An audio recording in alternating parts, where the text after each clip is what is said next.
اعوذ باللہ من الشیطان الرجیم، بسم اللہ الرحمن الرحیم۔ ہمارا موضوع ہے تفسیر قرآن۔ انشاءاللہ امید ہے کہ آج یہ ہمارا آخری اس کا حصہ ہوگا اور ہمارا موضوع تفسیر قرآن پایہ تکمیل تک پہنچے گا۔ کافی زیادہ طویل موضوع ہے کیونکہ اس کو سمجھنا بہت زیادہ ضروری ہے اور اس کی باریک بینیوں اور چھوٹی چھوٹی باتوں کا خیال رکھنا بھی بہت لازم ہے۔ آپ کا سماعت فرمانے کا بہت شکریہ۔ اور جیسا کہ آپ کو میں ہمیشہ کہتی ہوں کہ صرف میرے لیکچر سے استفادہ مت حاصل کیا کریں، خود بھی تھوڑی جد و جہد کیجیے تاکہ آپ کے لیے آسانی ہو مستقبل میں، کیونکہ آپ میں سے ہی بہترین اسکالرز اور ہمیں جو ہے ڈاکٹرز ملنے ہیں، جو پی ایچ ڈی ڈاکٹرز ہوں گے، محقق ملنے ہیں۔ ٹھیک ہے، تو ہم گزشتہ سے پیوستہ ہوتے چلیں۔ ہم نے اسرائیلیات پڑھ رہے تھے، اب اسرائیلی روایات کی مثالیں پڑھیں گے۔ اسرائیلی روایات کی مثالیں کیا ہیں؟ اور یوسف کی قمیص پر جھوٹ موٹ کا خون لگا کر لے آئے، یعنی سورہ یوسف کی آیت 18 ہے۔ اس روایت کے خلاصہ یہ ہے کہ یوسف علیہ السلام کے بھائیوں نے اپنے والد کو اس بات کا یقین دلانے کے لیے کہ حضرت یوسف کو ایک بھیڑ نے کھا لیا ہے، ایک بھیڑیے کو باندھ کر حضرت یوسف کے والد حضرت یعقوب کے پاس لیا اور کہا کہ ابا جان، یہی وہ بھیڑیا جو ہماری بکریوں کے ریوڑ میں آتا رہتا تھا، اس کو چیر پھاڑ کر کے کھا جاتا تھا۔ ہمارا خیال ہے کہ اسی نے ہمارے بھائی یوسف کو بھی کھا لیا ہے، اس کو خون کر دیا ہے۔ حضرت یعقوب نے بھیڑیے سے کہا قریب آؤ قریب آؤ، اور وہ قریب آ گیا۔ اس سے کہا تم نے میرے بیٹے کو مار کر تکلیف پہنچائی اور مسلسل غم میں مبتلا کر دیا۔ پھر حضرت یعقوب نے اللہ سے دعا کی کہ یا اللہ تو اس کو گویائی دے۔ اللہ نے اس کو بولنا سکھا دیا۔ بھیڑیے نے کہا اس ذات کی قسم جس نے آپ کو نبی بنایا، نہ میں نے اس کا گوشت کھایا، نہ میں نے اس کی کھال ادھیڑی ہے، نہ میں نے اس کا ایک بال اکھیڑا ہے۔ قسم خدا کی آپ کے لڑکے سے میرا کوئی سروکار نہیں، میں ایک پردیسی بھیڑیا ہوں، میں مصر کے اطراف سے اپنے ایک بھائی کی تلاش میں آیا ہوا ہوں۔ میں اس کی جستجو میں تھا کہ آپ کے لڑکوں نے میرا شکار کر لیا۔ ہم لوگوں پر انبیاء رسولوں کا گوشت حرام کر دیا گیا ہے، یعنی یہ جانور بتا رہا ہے۔ اس کے میں نے حوالے ہر کے آپ کو دیے ہیں، کتاب کا نام، صفحہ نمبر اور جلد نمبر، سب چیزیں موجود ہیں۔ ٹھیک ہے، دوسرا کیا ہے؟ انہوں نے اسے پھینک دیا، وہ اچانک ایک دوڑتا ہوا سانپ بن گیا۔ یہ سورہ طٰہٰ میں ہے۔ اس آیت کے سلسلے میں وہب بن منبع کی ایک روایت ہے۔ انہوں نے کہا کہ حضرت موسیٰ نے جب اس عصا کو زمین پر ڈالا تو دیکھا کہ وہ ایک عظیم الجثہ اژدہا بن گیا۔ لوگ حیرت و استعجاب اور خوف زدہ نگاہوں سے دیکھ رہے تھے۔ اژدہا ادھر ادھر رینگ رہا ہے جیسے کوئی کچھ تلاش کر رہا ہو۔ اژدہا رینگتا ہوا پہاڑ کی چوٹیوں کے پاس پہنچ گیا تو بھوکے اونٹ کی طرح بےتابی کے ساتھ پوری چٹان نگل گیا۔ جب وہ اپنا منہ بڑے سے بڑے درآور درخت کی جڑوں پر لگا دیتا تھا تو اس کو جڑ سے اکھاڑ پھینک دیتا تھا۔ اس کی دونوں آنکھیں دہکتے ہوئے انگاروں کی طرح تھیں، اس کے بال نیزوں کی طرح تھے۔ یہ تو مجھے بھی یقین کریں ایک مسٹیریس سی لگ رہی ہے اور فکشن فلم کا کوئی ایک سین معلوم ہو رہا ہے کہ اس طرح سے ہوا ہوگا۔ پھر جو ہے 3 ہے، کیا تم نے اس شخص کے حال پر غور کیا جس کو اللہ نے سلطنت کیا دے دی تھی کہ وہ اپنے پروردگار کے وجود ہی کے بارے میں ابراہیم سے بحث کرنے لگا؟ سورہ بقرہ۔ اس آیت کی تفسیر میں ایک روایت میں نمرود کے بارے میں اس طرح لکھا ہوا ہے، ایک مچھر نمرود کی ناک میں گھس گیا اور اس کی ناک میں 400 سال تک بھنبھناتا رہا۔ اس مچھر کی اذیت کی وجہ سے نمرود انتہائی بے چین رہتا تھا اور مستقل عذاب میں مبتلا تھا، اور جب تکلیف کی شدت اور بے چینی بڑھ جاتی تھی تو لوہے کی سلاخ یا ہتھوڑے سے اس کے سر کو ٹھوکا جاتا تھا، جس سے مچھر کی اذیت کچھ ہلکی پڑ جاتی تھی۔ اسی عذاب میں نمرود 400 سال زندہ رہا، پھر اسی اذیت میں مر گیا۔ مطلب آپ تھوڑا کامن سینس بھی چلائیے گا ان کے ساتھ ساتھ نا، میرے پڑھنے کے ساتھ ساتھ۔ یہ تینوں روایتیں اسرائیلی خرافات میں سے ہیں، جیسے کہ علماء امت نے اس کی تصریح کی ہے تفسیروں میں، اسرائیلی روایات نا۔ اب قرآن کریم جو اللہ تبارک تعالیٰ کا عظیم ترین اور مقدس ترین کلام ہے اور رسول اکرم صلی اللہ علیہ وسلم کا حیرت انگیز ابدی و دائمی معجزہ ہے، جو ساری انسانیت کے لیے نسخہ ہدایت اور دستور حیات بنا کر نازل کیا گیا، جس سے مردہ دلوں کو مسیحائی ہوئی اور گم گشتہ رہا لوگوں کو منزل مقصود کا پتہ چلا، جس کی علمی ادبی حلاوتوں، روحانی راحتوں اور معانی و مفہوم کے بے پناہ وسعتوں نے ہر زمانے کے انسانوں کو متاثر کیا اور قلب و نظر کی دنیا میں انقلاب کا ذریعہ ہے۔ سب سے بڑا اعجاز اس کلام مبارکہ یہ بھی ہے کہ اس کی حفاظت کی ذمہ داری اللہ تعالیٰ نے لی ہے، جو اس دنیا میں ازل سے کسی اور کتاب یا صحیفہ آسمانی کو نصیب نہیں ہوا، اور علوم و معارف کی اس گنجینہ گراں مایہ کی حفاظت اور خدمت کے لیے انسانوں ہی میں سے مختلف علوم کے مختلف افراد کا انتخاب فرمایا۔ چنانچہ الفاظ قرآنی کے لیے حفاظ کرام کو سعادت حفظ قرآن بخشی اور مراد ربانی منشاء نبوی کی صحیح تعین و تشریح کے لیے حضرات مفسرین کو منتخب کیا۔ چنانچہ مفسرین کرام نے اپنی خودداد ذہانت و تمام تر صلاحیت کو اس کلام الہی کے آوازی میں لگا دیا، لیکن آج کسی نے یہ دعویٰ نہیں کیا کہ تمام تر موتیوں اور علم و حکمت کے جواہر پاروں کو اکٹھا کیا جا سکا۔ یہ کلام ایک بحر بے کران ہے جس کی مختلف زبانوں میں علماء امت نے اپنی صبح و شام کی محنتوں کا محور بنایا۔ آج انہی علماء کرام اور مفسرین اعظام کی کوششوں اور کاوشوں کا ثمر ہے کہ مختلف زبانوں میں قرآن کی تفسیر موجود ہے۔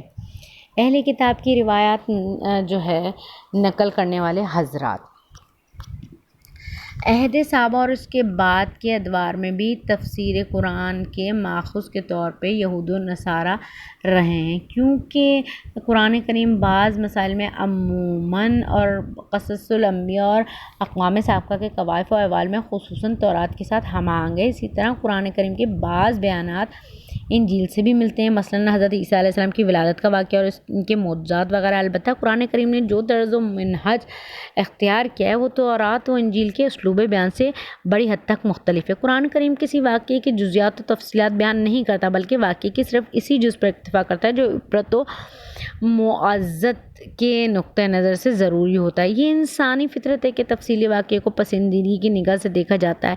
اسی کے نتیجہ ہے کہ صحابہ کرام اور بعد کے ادوار میں تابعین اور تبع تابعین حضرات اہل کتاب کے ان اہل علم سے جو حلقہ بگوش اسلام ہو چکے تھے، قرآن میں ذکر کردہ واقعات کی تفسیر کے واسطے رجوع کیا کرتے تھے۔ اسرائیلی روایات کا مدار و انحصار زیادہ تر حسب ذیل 4 راویوں پر ہے: عبداللہ بن سلام، کعب احبار، دھاب بن منبع، عبدالمالک بن عبدالعزیز ابن جری۔ جہاں تک عبداللہ بن سلام کی بات ہے تو آپ کے علم و فضل میں کسی شک و شبہ کی گنجائش نہیں، اور ثقافت و عدالت میں آپ اہل علم صحابہ میں شمار ہوتے ہیں۔ آپ کے بارے میں قرآن کریم کی آیات نازل ہوئیں۔ امام بخاری اور امام مسلم اور دیگر محدثین نے آپ کی روایات پر اعتماد کیا ہے۔ کعب احبار بھی ثقہ راویوں میں سے ہیں۔ انہوں نے زمانہ جاہلیت کا زمانہ پایا اور خلافت صدیقیہ فاروقی میں حلقہ بغوش اسلام ہوئے۔ حفاظ ابن حجر فرماتے ہیں کہ خلافت فاروقی میں آپ کے اسلام لانے کی بات مشہور تر ہے۔ آپ کے ثقہ اور عادل ہونے کا واضح ثبوت یہ ہے کہ ابن عباس، ابو ہریرہ اپنی جلالت قدر اور علمی عظمت کے باوجود آپ سے استفادہ کرتے تھے۔ امام مسلم نے صحیح مسلم میں کتاب الایمان کے آخر میں کعب سے متعدد روایات نقل کی ہیں۔ اسی طرح ابو داؤد، ترمذی اور نسائی نے بھی آپ سے روایات کی ہیں۔ اس سے معلوم ہوتا ہے کہ کعب احبار ان سب محدثین کے نزدیک ثقہ راوی ہیں۔ اس طرح وہب بن منبع کی جمہور محدثین اور خصوصاً امام بخاری نے توثیق و تعدیل کی ہے۔ ان کے زہد و تقویٰ کے بارے میں بڑے بلند کلمات ذکر کیے ہیں۔ فی النفس یہ بڑے محبوب راوی ہیں۔ البتہ بہت سے لوگوں نے ان کی علمی شہرت و عظمت سے غلط فائدہ اٹھایا کہ بہت ہی غلط باتوں کو ان کی طرف منسوب کر کے اپنے قد کو اونچا کیا، اور لوگوں نے ان کو تنقید کا نشانہ بنایا۔ ابن جری اصلاً رومی تھے، مکہ کی محدثین میں سے تھے، عہد تابعین میں اسرائیلی روایات کے مرکز و محور تھے۔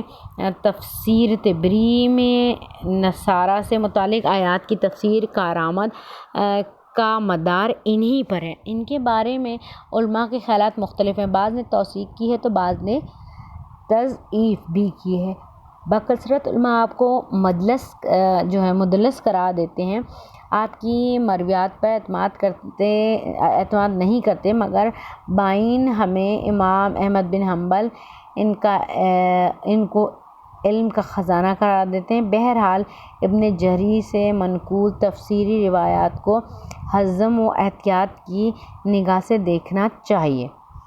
پھر کیا ہے جی، اہل کتاب کی روایات پر مشتمل تفاسیر۔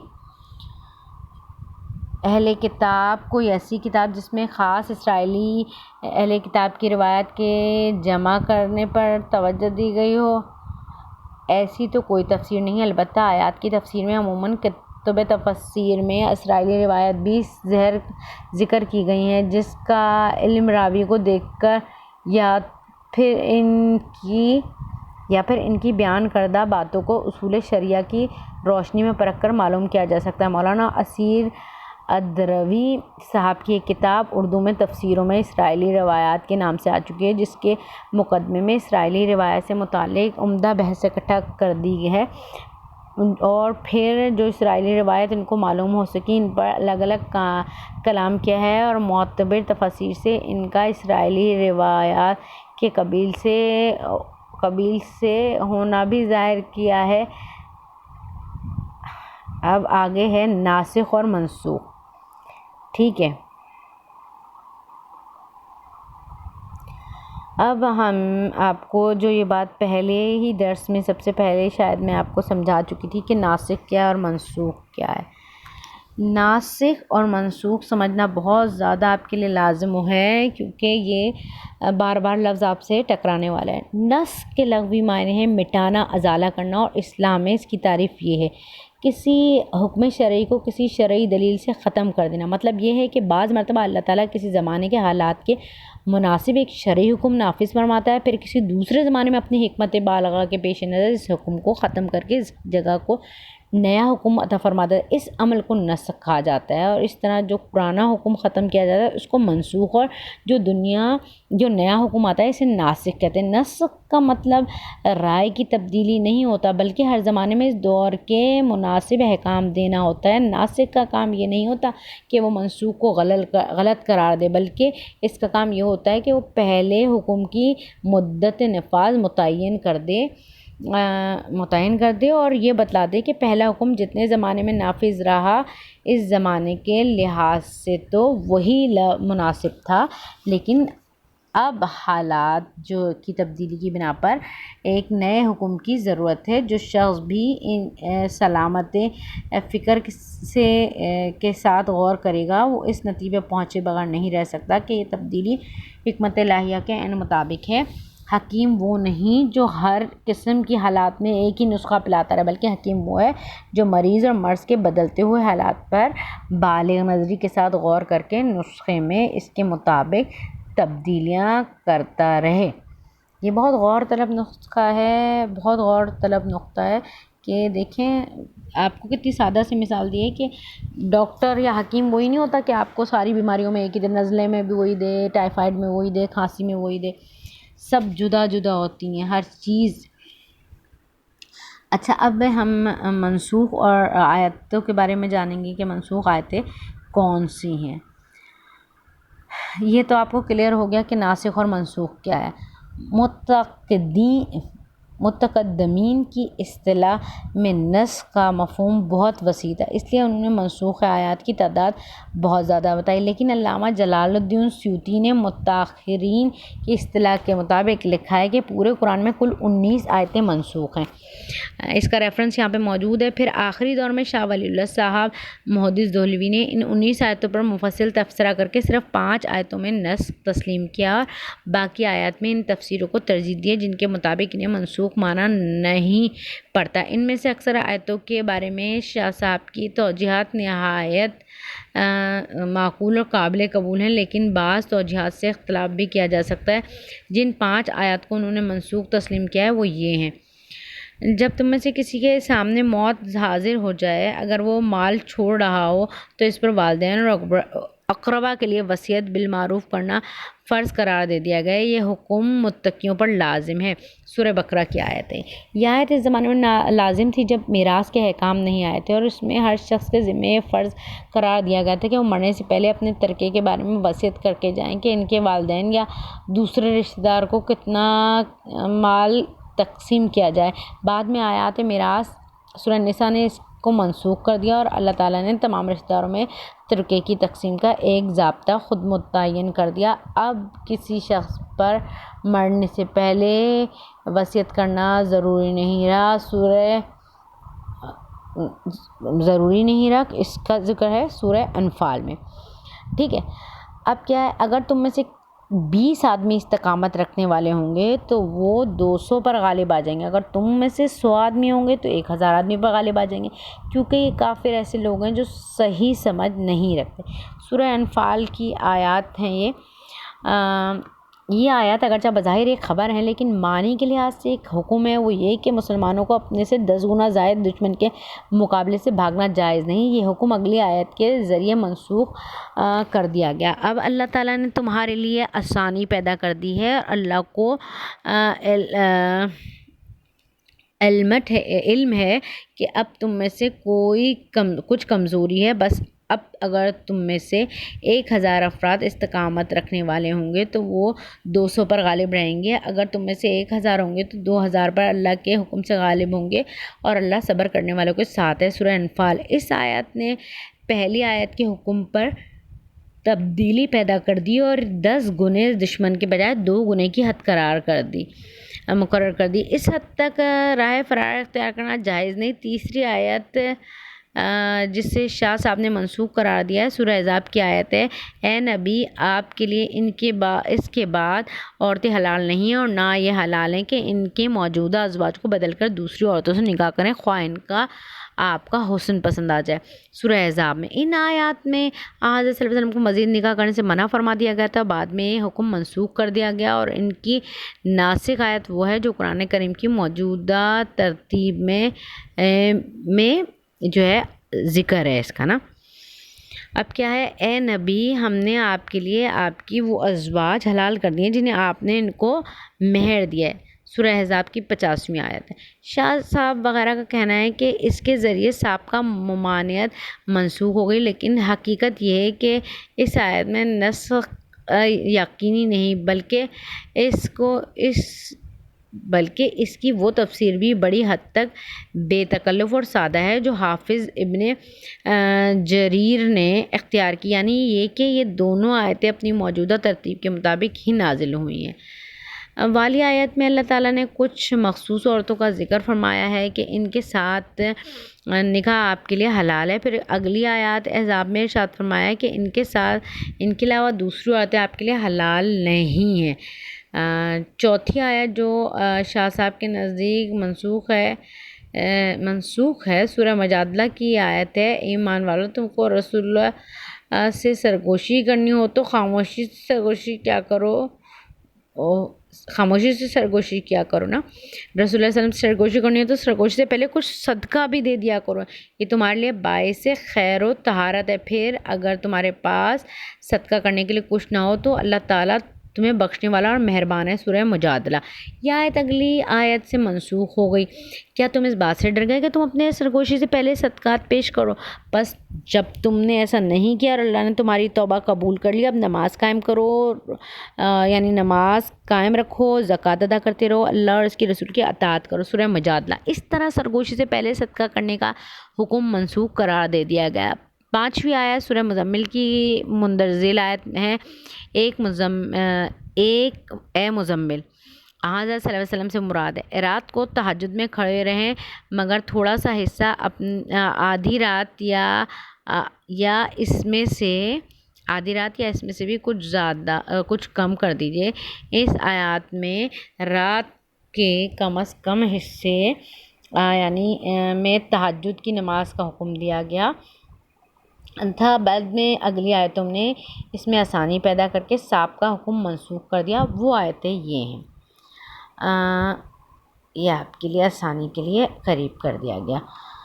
اللہ کو معلوم ہے کہ تم آئندہ ہے، یعنی اس حکم کی پابندی نہیں کر سکو گے، اس لیے اللہ نے تمہیں معاف کر دیا، پس تم اب قرآن کے اتنا حصہ پڑھ لیا کرو جو تمہارے لیے آسان ہو۔